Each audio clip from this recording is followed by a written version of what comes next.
Kamusta mga kabasketbolista? Tinalo ng Jordan ang Saudi Arabia 76-57. Humakot ng 14 points, 2 rebounds, 4 assists si Rondy Hollis Jefferson para sa Jordan. Para naman sa Saudi Arabia, Mohamed Al-Suwailem 19 points, 10 rebounds. Panalo naman ang Chinese Taipei kontra sa Japan 85-66. Pinangunahan ni Lin Tingqian ang Chinese Taipei sa kanyang 28 points, 9 rebounds, 8 assists, 2 steals. Yoshita Imamura ng Japan ang nagtala ng 15 points, 5 rebounds, 1 assist, 4 steals. Kung umabot ka dito sa video na to, mag-like na at subscribe.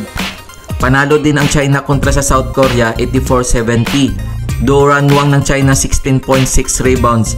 Rago na ng South Korea 14.7 rebounds. Pasok din sa semifinals ang Gilas Pilipinas matapos pataobin ng Iran 84-83. Bumida sa laro si Justin Brownlee matapos humakot ng 36 points, 8 rebounds, 4 assists, 2 steals. Vahidi ng Iran 24 points, 1 rebound, 1 assist.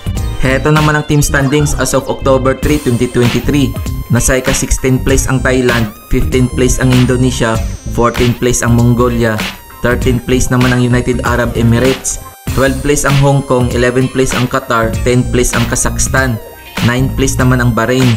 Paglalabanan naman ng Iran, South Korea, Saudi Arabia at Japan ang 5th to 8th place.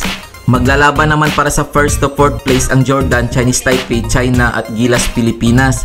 Heto ang mga laro ngayong October 4, 2023. Para sa qualifying round ng 5th to 8th place, maglalaban ng Iran at South Korea alas 4 ng hapon, nagaganapin sa Zhejiang University Gymnasium. Maghaharap naman ang Saudi Arabia at Japan alas 8 ng gabi, nagaganapin sa Zhejiang University Gymnasium. Para naman sa semifinals, kakalabanin ng Jordan ang Chinese Taipei alas 4 ng hapon, nagaganapin sa Hangzhou Olympic Sports Center Gymnasium. Magtutuos naman ang China at Gilas Pilipinas alas 8 ng gabi, nagaganapin sa Hangzhou Olympic Sports Center Gymnasium.